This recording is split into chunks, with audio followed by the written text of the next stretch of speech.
nome de arte de falar. Como ele já não está mais aqui, tem 95 anos, mora nos Estados Unidos, fala pouco português hoje, né?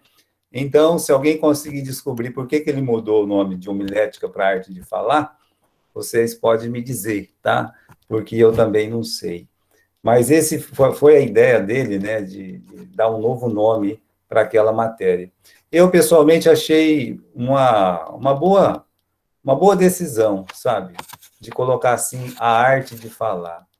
Porque, apesar de tudo, falar não deixa de ser uma arte. Vocês viram aí na apresentação, todo mundo pode falar. Alguns eu já sei até como é que fala, né?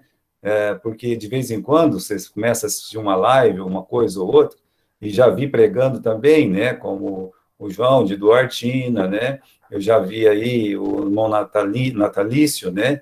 Então eu conheço alguns já, a irmã Soninha, pelas aulas e tal.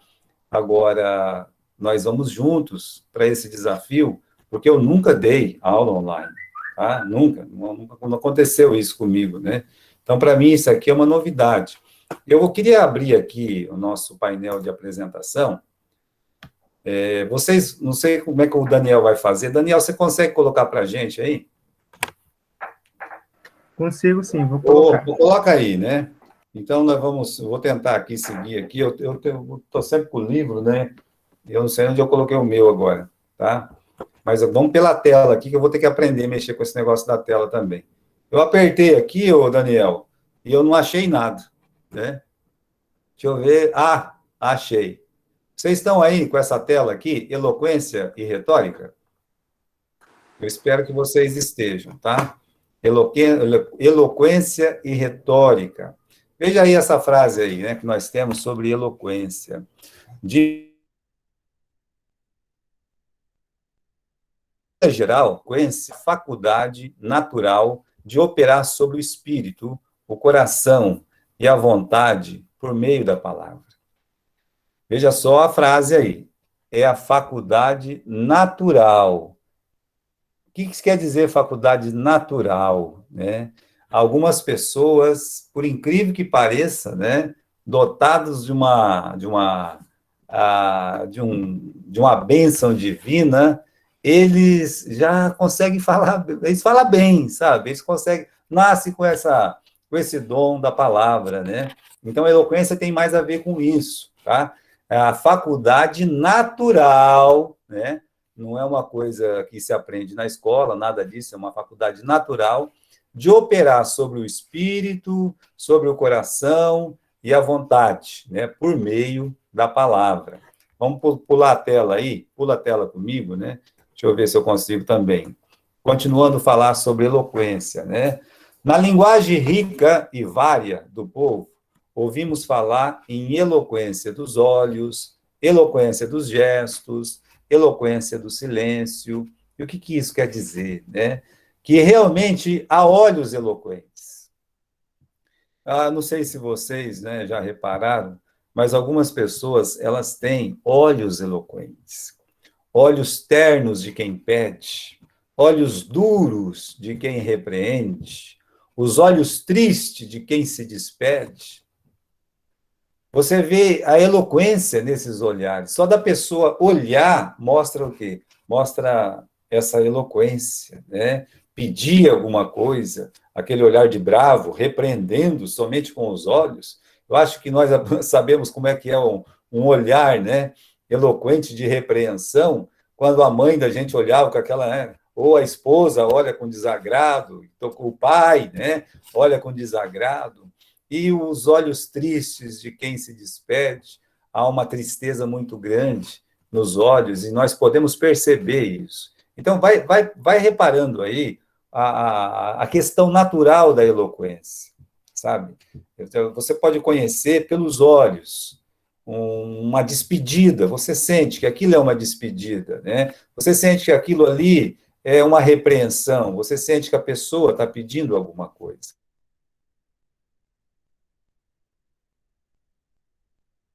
Também, num adeus, num indicador áspero que aponta para a rua, num punho ameaçador e temível. Às vezes a pessoa com as mãos, né, a forma que ela usa as suas mãos, mostra a eloquência. Se você pegar na história, você percebe que o Hitler tinha isso. Ele não tinha só oratória. O Hitler, ele tinha oratória, sim, né? A oratória dele era eloquente, mas ele tinha olhares eloquentes. Ele tinha esse gesto eloquente, a ponto de praticamente todos os alemães imitar aquele gesto dele de levantar a mão e coisa e tal, né? Mas mostra eloquência em gestos. E aí, né, para a gente dar outro exemplo, há silêncios que valem por conclusões eloquentíssimas. O silêncio de uma casa abandonada, o silêncio noturno de uma cidade morta. Às vezes eu vinha de madrugada, de ônibus de São Paulo, chegando em Galha, uma cidade pequena, não estou menosprezando cidade pequena, não, pelo contrário, quem sabe um dia eu vou terminar meus dias numa cidade pequena, que é meu sonho. Mas você entrar numa cidade pequena, de noite, 3, 4 horas da madrugada, numa cidade maior pode ser que tenha um ronco de moto, um entregador de pizza, uma coisa assim, mas aquele silêncio noturno de uma cidade que parece morta, pelo silêncio, não que seja, né? Aquilo mostra eloquência. Então, continuando, há em tudo eloquência, porque em tudo isto há qualquer força comovedora, impressionante, a operar o nosso ânimo. Alguma coisa, meus irmãos, naqueles gestos, naquela palavra, naquele silêncio, opera o nosso ânimo, né? O nosso interior. A eloquência, ela depende dos gestos, dos sorrisos, das lágrimas. Entretanto, sendo principalmente o efeito da palavra, o efeito vivo da inteligência, é necessário, para defini-la bem, dizer-se que eloquência é o talento natural de convencer, exaltar e comover falando. Aqui, geralmente eu trabalho com livro, né? No livro, o que eu faço? Eu peço para que os alunos, eles grifem essa frase final aqui, tá? Eu falava, olha, você compra um daqueles marcadores amarelo, né? E você coloca lá, o talento natural de convencer, exaltar e comover. Então, irmãos, é fato verídico. É fato certo que existe em algumas pessoas o talento natural de convencer, de exaltar e comover quando eles falam. Essas igrejas da prosperidade aí, eles não conseguem o sucesso que eles conseguem por um acaso. Os irmãos sabem o que eu estou dizendo. Eu não estou querendo ser crítico com a igreja de ninguém, pelo contrário, né? Eu, nas minhas aulas, eu tento ser mais, assim, democrático possível nesse assunto, né? Mas há de se reconhecer que esses, né, pastores midiáticos, quer dizer da mídia, né? Então, esses pastores da mídia, eles têm uma certa eloquência pelos olhos, pelos gestos, mas principalmente pelas palavras. Eles conseguem convencer, eles conseguem exaltar, eles comovem as pessoas falando. Você pega aquele camarada do chapéu lá, se ele começa a falar muito, daqui a pouco você começa a dar dinheiro para ele, né? Vocês não pensar muito na Bíblia, na hora, no momento, quando você pensa que não, você está fazendo um cheque e entregando. Por quê? Porque ele tem a eloquência da palavra. Por isso diz que eloquência, né, você marque aí, é o talento natural de convencer, de exaltar e comover falando, tá? Então, vamos passar aqui para a próxima página, né? Na Bíblia, nós encontramos alguns homens eloquentes, homens que, com suas palavras, convenciam, comoviam o seu público. É o caso do rei Herodes Agripa. O quê, pastor Gilberto? Herodes Agripa, sim, né? O Herodes Agripa, irmãos, ele era um homem eloquente. E qual é a prova de que ele era um homem eloquente? Vamos ler aí, né? É o caso do rei Herodes Agripa, o que mandou matar Tiago e foi comido pelos bichos. Se você não sabe a história do rei Agripa, né? Foi ele que mandou matar o Tiago, mandou prender o apóstolo Pedro, e quando ele estava num discurso, numa oratória, na frente da multidão, a palavra de Deus diz que começou a sair dele, né, os bichos, ou seja, diante de todas as pessoas, ele foi comido pelas lombrigas, pelas trypanosoma cruzi, etc. e tal, né? Os bichos comeram, ele foi comido vivo pelos vermes na frente das pessoas. Não é que foi comido vivo, né? Esses bichos saem de dentro da pessoa, essas lombrigas, a pessoa morre. É por isso que eu não trato das minhas lombrigas, né? Deixa elas quietas aí. O dia que sair tudo das lombrigas, eu estou morto. Então, esse Herodes, ele era um homem eloquente. Mesmo sendo um homem impiedoso, ele conseguiu o favor de seus súditos. A aprovação dos judeus deve-se, em grande parte, pela sua eloquência. As pessoas, quando ouviam o Herodes Agripa pregar, ou pregar não, olha o convite, né? A ter oratória dela, né? Quando eles ouviam ele discursar, eles diziam assim: voz de Deus e não voz de homem. Ah, isso aí não é homem que está falando, não, né? Isso aí é Deus que está falando. Agora, para as pessoas dizerem isso, para as pessoas ouvir uma outra pessoa, fazer o seu discurso, a sua oratória, e chegar na conclusão: ah, isso não é homem, não, isso é Deus. Vocês sabem que esse é o poder das palavras, isso é eloquência, né? Vamos continuar aqui. Outro conhecido eloquente foi Apolo. Lembra do Apolo no Novo Testamento? Quando Áquila e Priscila o encontraram, ele já era um eloquente, ele já era um pregador, ele já era aquele homem que comovia, que ele exaltava, ele fazia as pessoas ter emoções quando ele anunciava. A Bíblia, meus irmãos, chama ele de eloquente. A palavra que é usada para ele é eloquente. Ele destaca as escrituras por iam fazer fama entre os coríntios, e que fama, hein? Porque os coríntios diziam assim, né? Eu sou de Paulo, outros diziam, eu sou de Pedro, de Cefas, né? E outros diziam, eu sou de Apolo. Ele conseguiu colocar o nome dele entre os grandes. Então, ele conseguiu fazer fama entre os coríntios, isso deve-se à sua eloquência, tá? A sua forma de falar. Melhor, a esse dote natural que ele tinha de falar, pois que certamente agradava seus ouvintes quando lhes anunciava a palavra. Contudo, os púlpitos, as tribunas, não sobrevivem apenas de eloquente. Ainda bem, viu, irmãos? Né? Pega essa frase ainda, a eloquência ainda, né?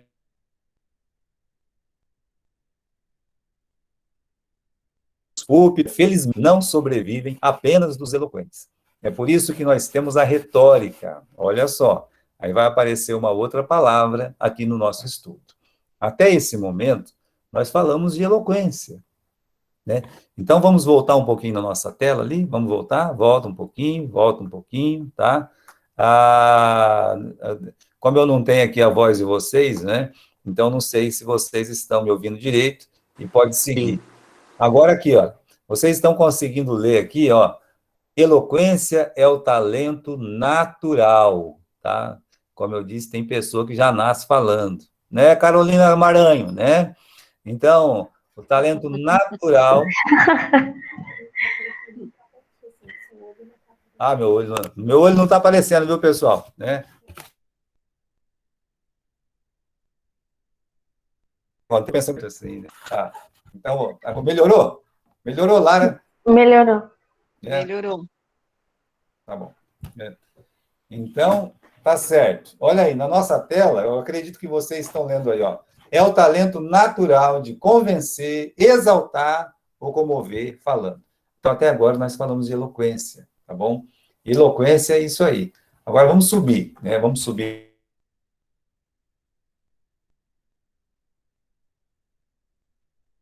E aqui, as tribunas, os púlpitos, não sobrevivem apenas dos eloquentes.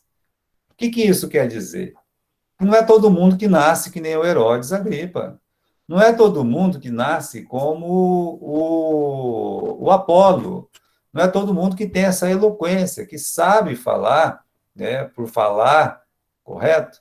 E é por isso que nós temos a retórica. Então, a retórica vem fazer o quê? Vem suprir a falta da eloquência. A retórica vai dar uma dinâmica para aquelas pessoas que elas não nasceram eloquentes. Então, sem ela, os eloquentes vivem a tropeçar nas palavras e incorrem no perigo de terem que se afastar do púlpito.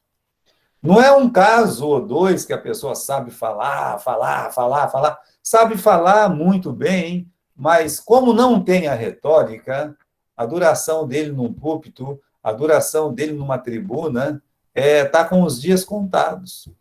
Porque a Bíblia diz que nas muitas palavras há muitas transgressões. E a retórica faz isso, né? Então, na verdade, a arte de falar é o estudo da retórica. O que nós vamos fazer aqui não é estudar eloquência, o eloquente nasce. O que nós vamos fazer aqui é falar de retórica, tá bom? E nós vamos trabalhar essa parte, a retórica. Então, vamos aqui. Retórica. Deixa eu contar uma coisa para o Daniel. Daniel, eles estão vendo essa tela, a retórica? Sim, Tá sim, eu tô acompanhando aí vocês. Ah, então tá certo. E como é que vocês conseguem me enxergar ao mesmo tempo e enxergar a retórica, né? Não, nem me responde, tá? É isso aí mesmo, né? Minha primeira aula, né? Tá bom. Muito bem, então vamos falar da retórica, tá? É isso que vai nos ajudar, o pessoal aí da escrita, né? Pessoal aí da arte de falar, é a retórica que vai nos ajudar, tá bom? Então, o que é retórica? Aí você teria que gravar, você teria que grifar isso aí também. Retórica é a arte que regulariza, ordena e aperfeiçoa a arte de falar e a natural disposição de quem já nasceu eloquente. Então, a retórica regulariza, a retórica ordena, a retórica aperfeiçoa. Então, com o estudo da arte de falar, aquela pessoa que é eloquente, ele pode coordenar, ele pode deixar as coisas em ordem, ele pode aperfeiçoar a sua arte de falar, né? E também, perdão, né, a sua eloquência. A retórica faz a mesma coisa, regulariza, ordena, aperfeiçoa a arte de falar. A arte de falar é para nós, que não nascemos eloquentes. Eu não nasci eloquente, né? E eu creio que talvez pode ter alguém aqui que nasceu eloquente, entre nós, sempre tem, né?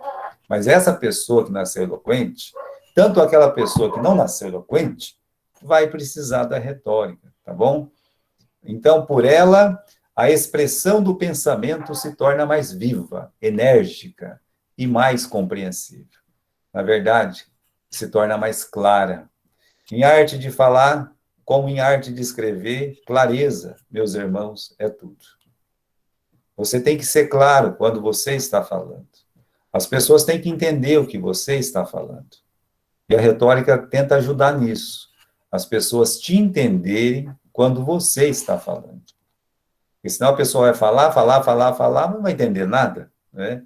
Agora nós vamos tentar, pelo estudo da retórica, da arte de falar, fazer com que a expressão do pensamento, você primeiro pensa, depois você fala, né? Então, essa expressão do pensamento vai tornar mais viva, enérgica e mais compreensível, ou seja, mais clara a sua palavra. Disse que é arte porque se trata de um método, de um conjunto de regras determinadas que, postas em prática, podem dar-nos a habilidade de falar com elegância.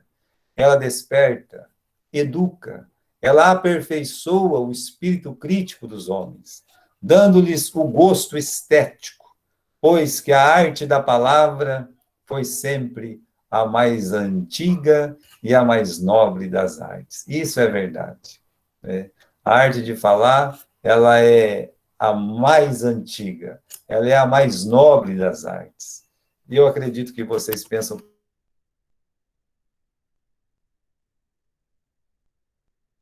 retórica é tornar-nos capazes de persuadir ou comover o ânimo dos ouvintes. Isso deveria ser gravado também, ser riscado, né? Isso deveria ser escrito, talvez, num caderno, se você está anotando, que o fim principal da retórica é nos tornar capazes de persuadir ou comover o ânimo dos ouvintes. Persuadir é convencer, é obrigar com provas, com argumentos, a inteligência a reconhecer uma verdade, um fato.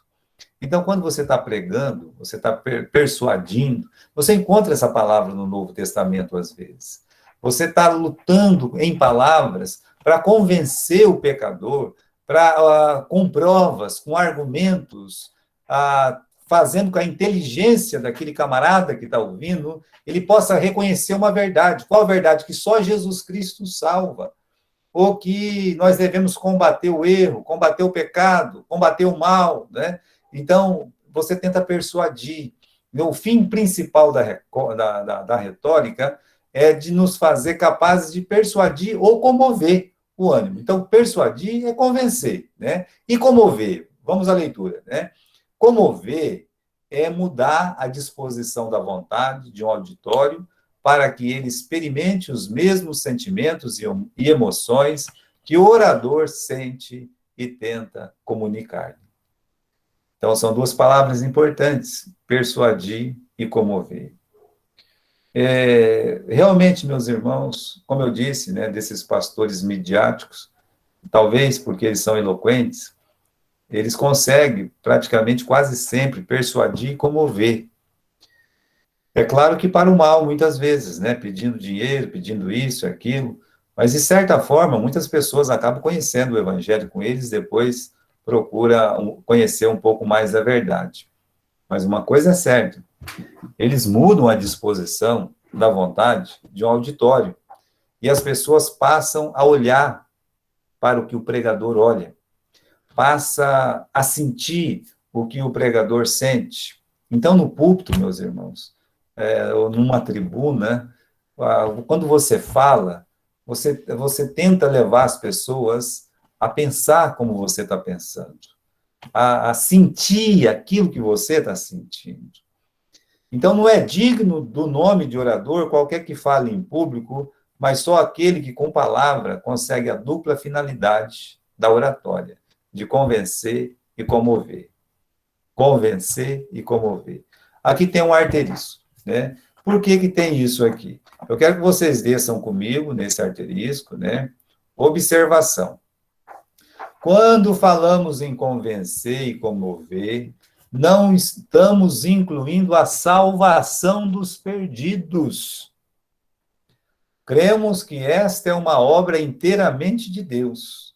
Só Deus pode abrir um coração para que o pecador ouça e se converta, que é o caso de Lídia. Vocês conhecem o caso de Lídia.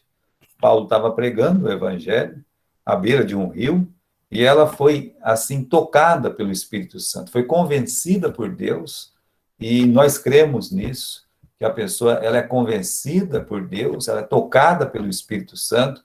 Então, quando nós falamos de convencer e comover, nós não estamos incluindo a salvação dos perdidos, meus irmãos. Eu tiro a salvação, tá? Porque essa pertence para Deus. Apesar do pregador ser Paulo, exímio orador dentre todas as mulheres que naquele dia ouviram sua mensagem, apenas essa vendedora de púrpura se converteu. E é o seu dever fazer o possível para comover, convencer os seus ouvintes, mas a obra final será sempre do Espírito Santo, né? Então, vamos voltar aqui, vou ler de novo aquela parte, tá?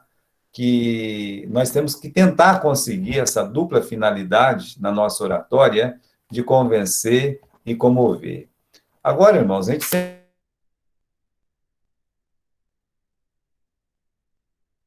de salvação, a gente terá que o Espírito Santo toque no coração das pessoas. Mas isso não elimina o fato que quando nós estamos pregando, quando nós estamos ensinando, nós temos que ter esses dois objetivos: convencer uma pessoa e comover essas pessoas.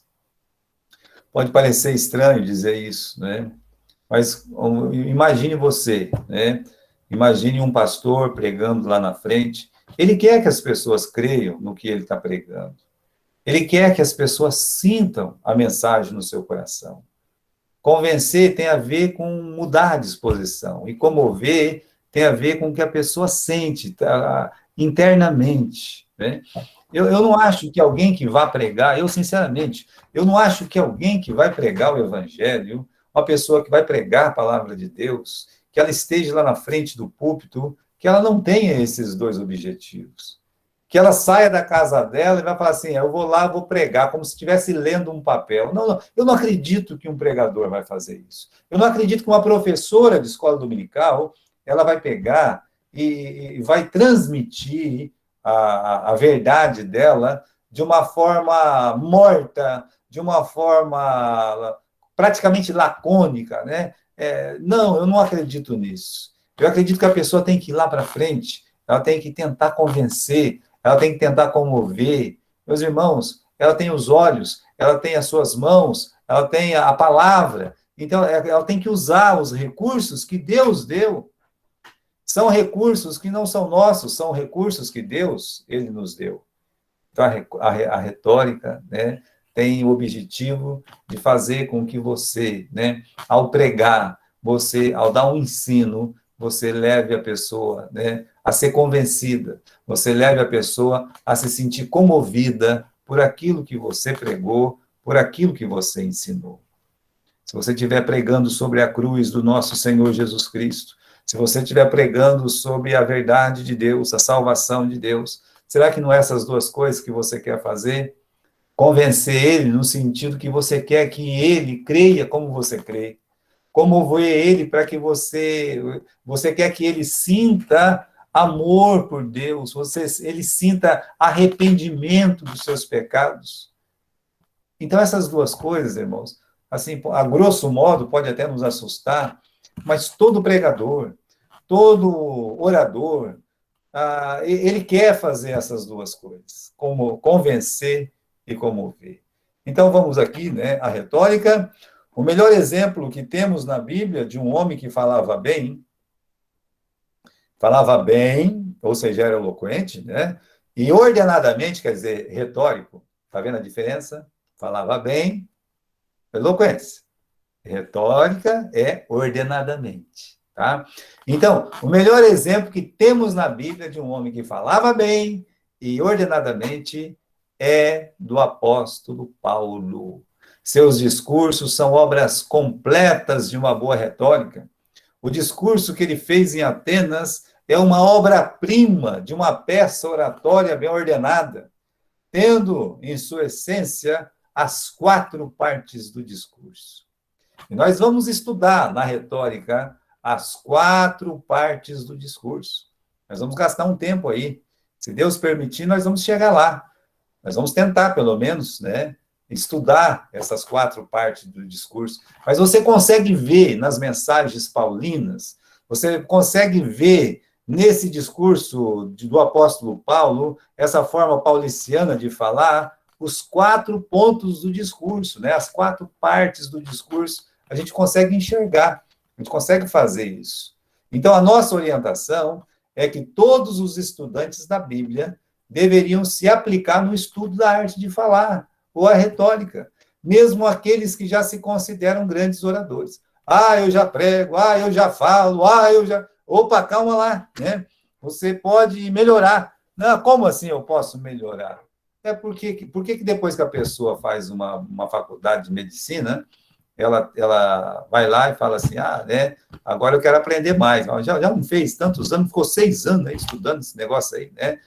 Mas agora eu tenho que estudar uma coisa específica, né? Aí ela faz uma coisa específica, acabou, vai uns 2, 3 anos para fazer uma coisa específica, né? Aí alguém fala, não, agora você tem que fazer um pós, agora você tem que fazer um mestrado, agora você, né? E não tem fim, viu? Não tem fim, para quem quer estudar, não tem fim. Mas aqui, para você que é um estudante da Bíblia, para você que se arrisca aí no púlpito de vez em quando, para você que vai sempre no púlpito, Aplique-se no estudo da arte de falar. Aplique-se no estudo da retórica. Mesmo aqueles que já se consideram grandes oradores, tá bom? O conselho bíblico vale para todos mesmo, para todos, eloquentes ou não, tá? Qual que é o princípio bíblico? Ensina o sábio e ele se tornará mais sábio. Ensina o justo e ele aumentará em doutrina. Se você ensinar uma pessoa que quer aprender, ela vai se tornar mais sábia, porque um sábio, ele quer aprender. Se você quer ensinar uma pessoa que é justa, ele quer ser ensinado, ele vai aumentar em doutrina. Então, irmãos, uma aula como a nossa, ela nunca, dizer assim, não vai valer de nada. Olha, é difícil, viu? É difícil. Mesmo que seja assim, como nós estamos fazendo aqui pela internet, coisa nova para mim, né? Eu não sei nada, mas é muito importante, né? Vai ser bom porque nos ajuda muito, nos ajuda a chegar lá na frente e saber o que nós estamos falando quando nós estamos lá na frente. Vamos descer, né? Qual é a diferença da eloquência e retórica? Eu acho que vocês já conseguiram entender, não é? Quando a gente fala de eloquência, quando a gente fala de retórica, nós não estamos falando da mesma coisa, ainda que as duas podem se unir, né? As duas se identificam muito. Então, vamos ver qual a diferença entre eloquência e retórica. Não se confundam coisas distintas. Uma é ser eloquente, outra, saber falar em público, conhecer a retórica. O eloquente nasce, o orador se faz. Ah, você poderia gravar isso, você poderia escrever isso, aí você vai ver a diferença de eloquência e retórica. O eloquente nasce, o orador se faz. Então, uma coisa é saber falar em público, outra coisa é conhecer a retórica. A retórica difere da eloquência, como a teoria difere da prática. Podemos ser ótimos retóricos, isto é, ótimos conhecedores de todas as regras da arte de falar em público, mas não termos nenhuma eloquência. Outros poderão ser muito eloquentes, porém péssimos retóricos. Nenhuma coisa é boa e nem outra é boa se estiver sozinho. O correto é a pessoa ter as duas, né? Mas, pastor, eu não nasci com o dom da fala, definitivamente não nasci com o dom da fala. Geralmente, quem fala isso aí é aquela pessoa que fez né, foi lá na frente, tentou falar alguma coisa, não conseguiu. Ou que morre de vergonha de ir lá na frente de falar alguma coisa. Então, ele colocou na cabeça dele que ele não é eloquente, que ele não sabe falar. Se ele não sabe falar, então acabou, né? Um outro defeito também é aquela pessoa que é o retórico. Sabe aquela pessoa que fica na internet o tempo todo aprendendo toda a matéria da arte de falar, né? Eu estudei retórica há muito tempo, em vez de eu estudar 1 ano de retórica, 1 semestre, eu fiz logo 4, né? Tá, mas quantas vezes você foi lá na frente? Quantas vezes você praticou a retórica que você aprendeu na aula? Não, eu sei. Quando a pessoa está lá falando, eu sei. Sabe? Não sabe, né? Na verdade, a gente tem que juntar essas duas coisas. Uma pessoa, quando ela aprende a retórica, ou seja, ela sabe, né, como fazer um plano de mensagem, e ela vai lá na frente. Talvez a primeira vez não vai sair muito bem, a segunda também não, nem a terceira, mas ela tem um plano, ela sabe o que ela está fazendo. Até o dia que ela fica um pouco mais desinibida, fica um pouco mais, sabe, pronta, preparada, as palavras começam a fluir, e quando pensa que não, ele já se acha um eloquente. Esse é o problema de quem estuda retórica, né? Já se acha que é o grande pregador. É uma pena, né? Eu vejo as pessoas assim, e talvez, quem sabe, né, quando eu era novo, pensava uma coisa desse tipo, mas, irmãos, A gente nunca sabe muito. Aquele que pensa que sabe, ainda não sabe. Não é assim que Paulo falou, né? Então, olha, continuem aprendendo, tá bom? Então, qual que é a diferença entre eloquência e retórica? Olha essa frase, né? Eloquente nasce, o orador se faz. Vamos pular mais um, né? Os eloquentes nascem assim. Os retóricos se fazem no estudo, na aplicação. Como eu disse, tem gente que realmente tem o dom da palavra, né? Vai lá, fala, tal. E os retóricos, eles têm que estudar muito, se aplicar muito. Irmãos, se esse é o caso, você estude, né? Estude muito, aplique-se muito para aprender sobre retórica. Não vai te fazer mal, não, né? Nesse sentido, é que se diz que o orador se faz e o poeta nasce. Você faz um orador, a retórica consegue fazer um orador. O poeta, não, o poeta, ele nasce, né? Ele nasce. Eu não sei se alguém aqui, talvez, o irmão natalício, né? Talvez também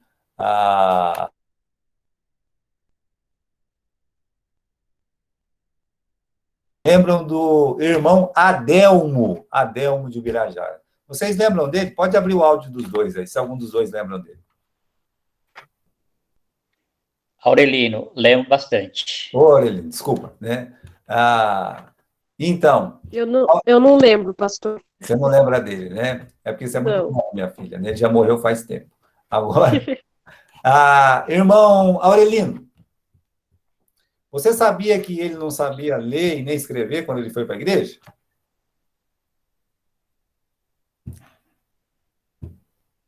Irmão Aurelino?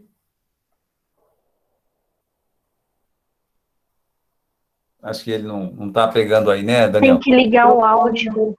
Está fechado o microfone. Como é que vai avisar ele agora? Áudio, né?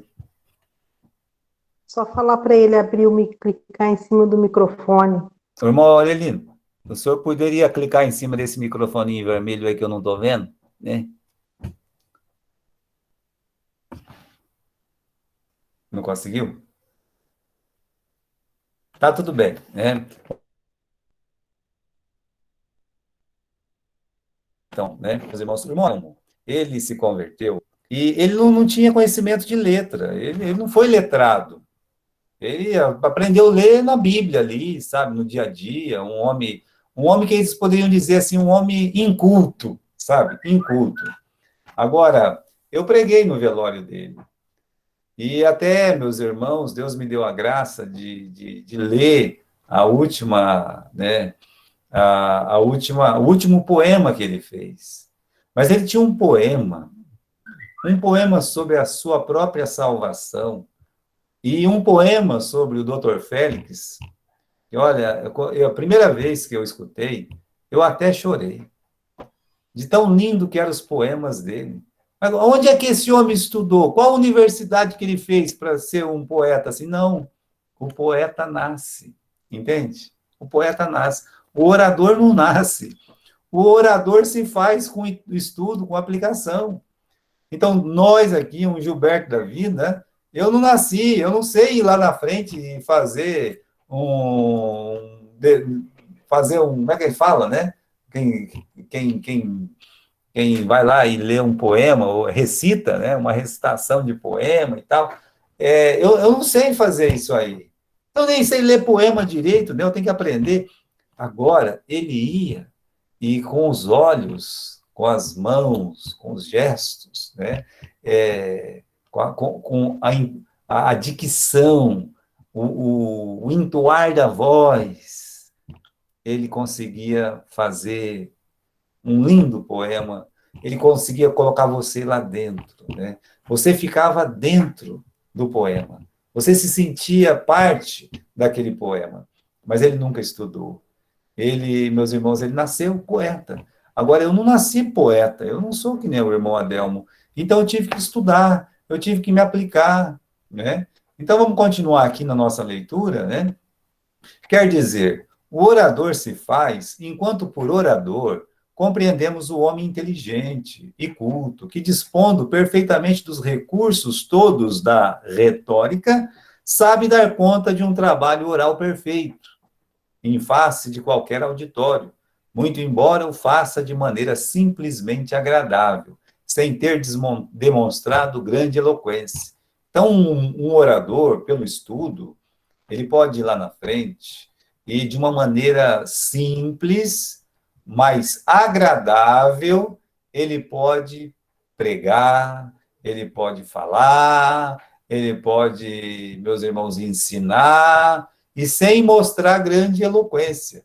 E ele vai fazer um papel muito bonito, porque ele estudou, porque ele aprendeu, ele está colocando em prática aquilo que ele estudou. Então, podemos ainda entender pelo aforismo latino, o orador se faz. Orator fit, que quer dizer, o orador se faz.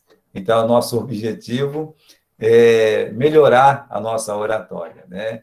É fazer um orador, é isso aí mesmo que acontece, né? O orador se faz.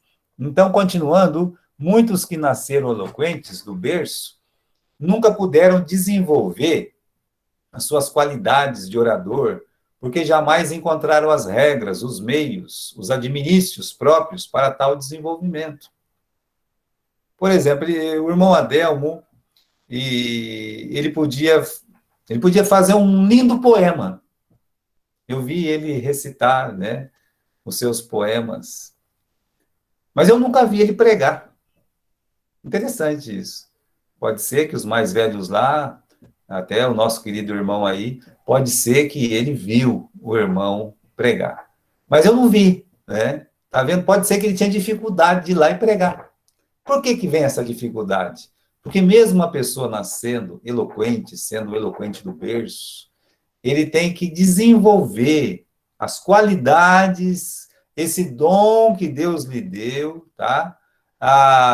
Ele consegue isso como? Coordenando, né? Aprendendo as regras da oratória, da retórica, usando os meios, as ferramentas que a oratória fornece para aperfeiçoar o seu dom eloquente, né?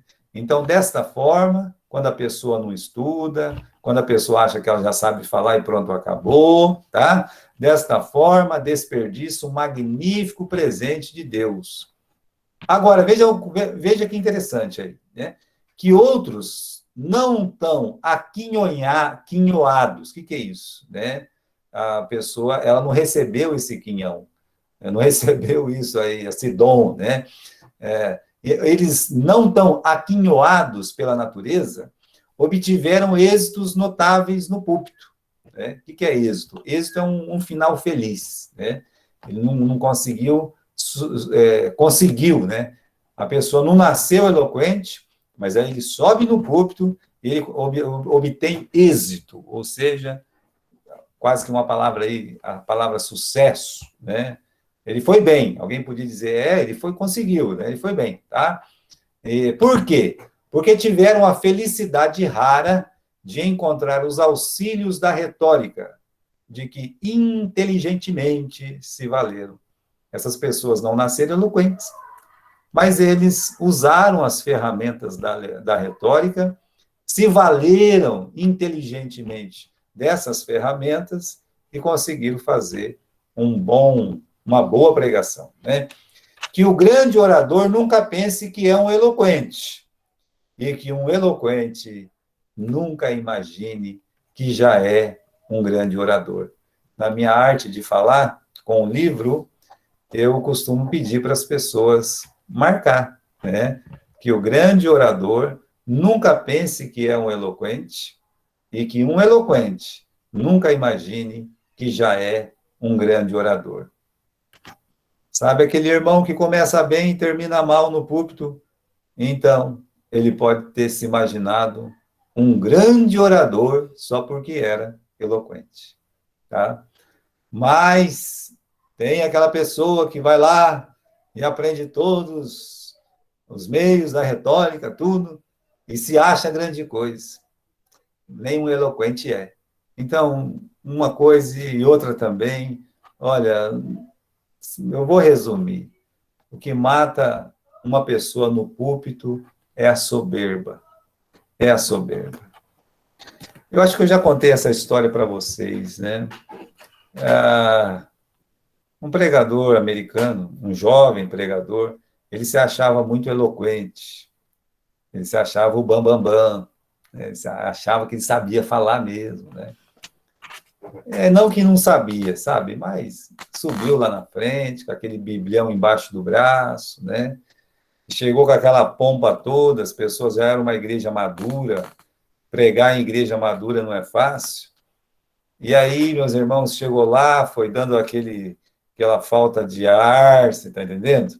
A garganta vai ficando seca, vai tremendo as pernas, vai acontecendo alguma coisa, se perdeu todinho na mensagem, né?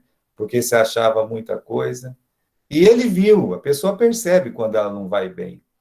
O púlpito, ele pune, viu? O púlpito pune. A pessoa percebe quando ela não vai bem, né? E aí, como ele subiu com aquela pompa toda, no final, disse lá o seu amém e saiu de cabecinha abaixo, entristecido, achando, né? E o velho pastor olhou para ele, viu que ele estava assim, ele disse, eu fui um fracasso. O pastor mais velho olhou para ele e disse, meu filho, se você tivesse subido no púlpito da forma que você desceu, tinha sido um sucesso. Ou seja, você desceu humilde, né? Mas você subiu soberbo. Em um púlpito, irmãos, nós devemos subir com humildade. Subir com humildade e realmente movidos pelo Espírito Santo. Vamos continuar aqui, né? O orador não nasce feito. Mesmo os maiores eloquentes, homens dotados de um dom natural da arte de falar, eles não se destacaram apenas porque nasceram eloquentes. É como dizia o querido irmão Obara, o irmão Mitsuru Obara, né? O irmão Mitsuru Obara, ele foi membro da minha igreja aqui. Alguns irmãos conheceram ele. Ele já faleceu, tá? Faz uns 4, 5 anos que ele faleceu. É porque esse livro aí, eu acho que eu já escrevia faz mais de 20 anos atrás. Ele dizia assim, não é porque o gato nasce no forno que vai ser pão. Vamos dizer, agora os mais novos aqui entendem assim, né? Não é porque o gato nasce no fogão, tá certo? Seria a frase, porque eles não conhecem o forno antigo. São poucos que conhecem aquele forno antigo que ficava no quintal, que parecia aquele iglu de esquimó, né? Com aquela aberturinha lá na frente. E então, eles tinham aqueles forno antigo assim, e o gato, às vezes, para dar cria, entrava lá, dava cria lá dentro. Então, o gatinho nascia lá dentro. Agora, não é porque o gatinho nasceu lá dentro que ele é pão, ele é gato, né? Então, não é porque o gato nasce no forno que ele vai ser pão, tá certo? Vamos continuar aqui. Muitos deixaram de tentar o seu aprimoramento porque ouviram dizer que a oratória é um dom natural de alguns privilegiados. Meus irmãos, o orador não nasce feito, não, né? A pessoa fala assim, não adianta eu fazer uma aula de arte de falar. Eu não nasci com o dom natural, eu não sou eloquente mesmo, né? E apenas a esses a vida conferiu o poder da comunicação. Isso é falso, meus irmãos, isso é falso. Acreditar que a oratória eficiente é privilégio de alguns. Não, não é verdade, né? Só dos que nasceram eloquentes. Não, não é verdade, né? É um falso conceito. Somente a aspiração, quer dizer, o desejo, tá? Somente o desejo da pessoa querer, né, de falar melhor, já serve para quebrar as correntes e soltar-se na busca pela boa oratória. Essa afirmativa é feita com a mais forte convicção, pois acumulam-se os exemplos daqueles que vimos iniciar-se, destituídos de qualquer atributo para falar bem, E no final do curso de arte de falar, lá estavam eles modificados, contrariando as opiniões infundadas de que a natureza elege seus escolhidos, independente da vontade do homem. Então, o orador, ele não nasce feito. Assim como ninguém deveria deixar de aprender de andar de bicicleta, porque cai alguns tombos nas primeiras tentativas, também o aprendiz de oratória não deve desanimar porque encontra dificuldades ou comete deslizes nas apresentações iniciais. A vida é como uma pedra de amolar. Tanto pode desgastar-nos como afiar-nos, tudo depende do metal de que somos feitos. Então, irmãos, uma matéria como essa pode nos deixar mais afiados, pode nos transformar num instrumento melhor, de pregação, de anúncio da palavra. Então, para terminar aqui a nossa leitura, que tipo de pregador você deseja ser? Nem todos desejam transformarem-se em pregadores excepcionais. Alguns querem apenas comunicar com segurança e clareza as mensagens que precisam transmitir nas reuniões da igreja ou nos contatos sociais com amigos e familiares.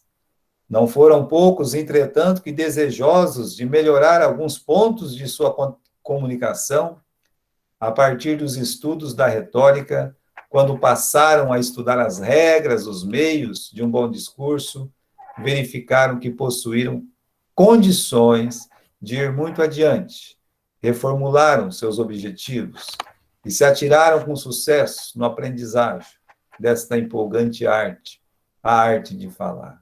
Então, que tipo de pregador você deseja ser? Ah, pastor, eu só queria aprender um pouquinho mais, só para mim poder ir lá na frente, de vez em quando, dar um testemunho, pregar a palavra. Né? Serve, mas você vai perceber que os que começam com esse sentimento humilde, com esse desejo, que é um desejo que Deus planta no nosso coração, de pregar a palavra. Olha, nós podemos melhorar muito. As pessoas podem melhorar a sua forma de pregar, pode melhorar a sua forma de ensinar. Você veja, irmãos, quanta coisa mudou na medicina, porque eles foram aprimorando, eles foram estudando, né? E quantas coisas... Eu me lembro que... Eu não gosto de dentista, né? Mas tinha um dentista que ele deu nome lá na escolinha que eu estudava, doutor Assirivo Carazai. Aquilo era um açougueiro, né? Mas ele tinha uma Kombi. Ele não era açougueiro, coitado. Ele tinha uma Kombi. E a Kombi dele tinha um consultório de dentista. Então, quando aquela Kombi parava na frente da escola, a gente tinha tudo, era criancinha de 7 aninhos, sabe? 6, 7 aninhos. Só daquele homem parar lá na frente, com aquela Kombi azul, a molecada já chorava. Que sempre tinha o dia da pessoa ir lá, da criança ir lá fazer uns exames no dente. Ele pegava o dente da gente assim, ele colocava o dedão dele assim, ele quebrava só com a força do dedão dele. Ele arrancava, né? O homem era terrível, né? E quem é que não pega medo de dentista depois disso aí, né? Eu não gosto de injeção. Quem aplicava injeção lá em casa era meu pai. Tinha um kit de injeção. Aquilo era um crime, né? E como é que as crianças não vão crescer tudo traumatizado de ver um negócio daquele, né? Meu pai lá sabia aplicar injeção, meu pai lá era médico, não era nada, né? Mas veja que as coisas aperfeiçoaram, né? Você vai num dentista hoje, te trata com desvelo, te trata... Agora, 50 anos atrás, não tinha todos esses recursos. Então, vai fazer o quê, né? Usava o que tinha. Só que eles foram se aprimorando. Os médicos se aprimoram, os dentistas se aprimoram, os professores se aprimoram. E os pregadores? E aqueles que usam da palavra? Será que eles não podem estudar um pouquinho mais? Será que eles não podem aprender um pouquinho mais? Eles podem, nós podemos. Então, essa aula vem para ajudar a contribuir, né, realmente com cada um de nós, para poder entrar nessa matéria de cabeça, né? Hoje, meus irmãos, é realmente uma aula introdutória para você aprender a diferença de ser eloquente e ser um orador, tá? O poeta nasce, quer dizer, a pessoa que é eloquente, realmente ele já sabe falar um pouco, mas ele precisa aprender as regras da retórica para se tornar mais útil. Agora, aquela pessoa que não sabe falar nada, nada, nada, nada, não quer dizer que ele nunca vai falar nada, quer dizer que ele tem que estudar uma arte de falar, e estudando a arte de falar, ele pode falar alguma coisa. E quando ele começar a falar alguma coisa, ele pode pegar gosto. E quando a gente pega gosto, meus irmãos, a gente quer continuar falando. Prega a palavra a tempo e fora do tempo, diz o apóstolo Paulo. Não é assim? Dá para voltar minha tela aqui? Onde é que estou eu? Deixa eu ver. Está aí, né? Muito bem, muito bem. Olha, eu não sei como é que é o horário, já passou 11 minutos.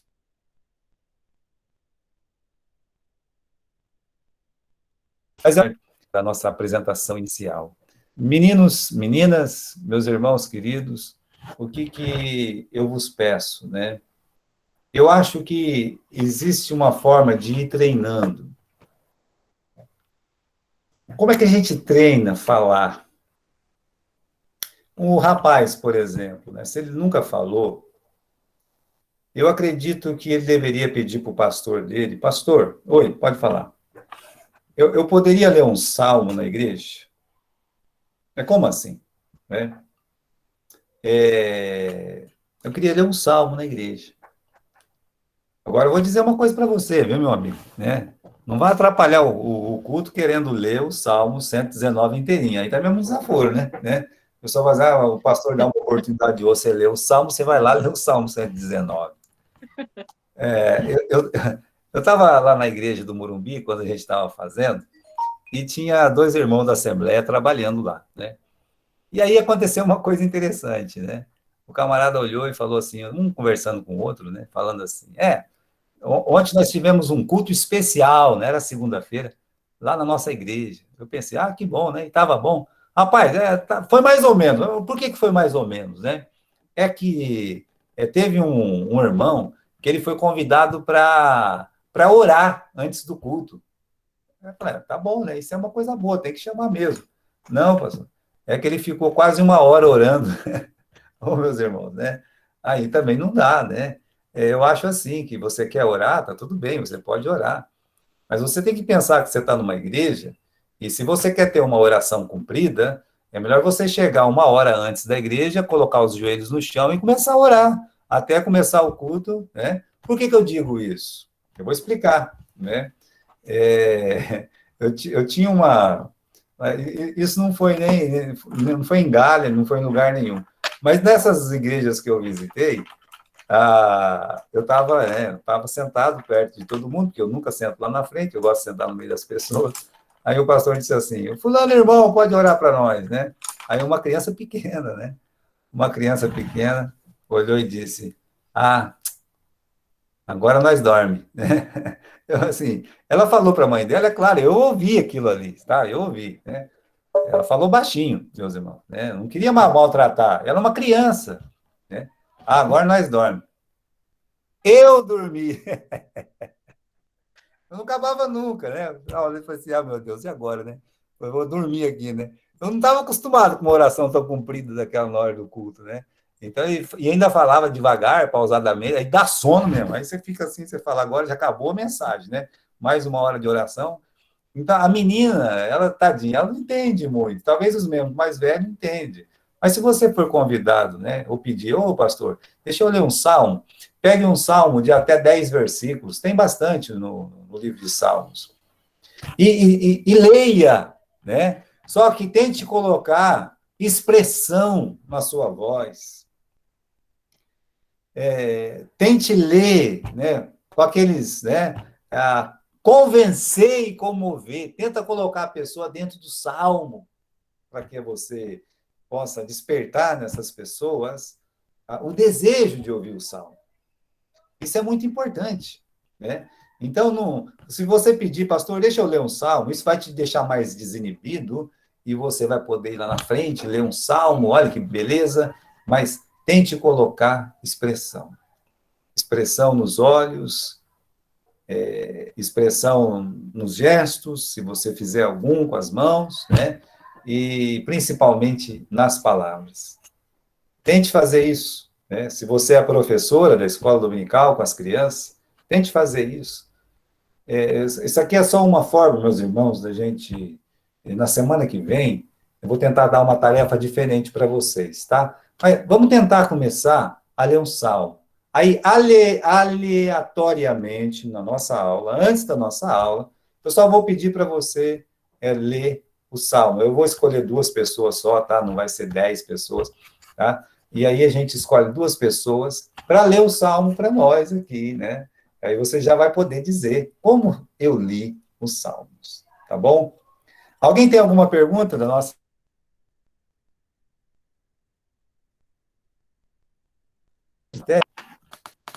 Abra o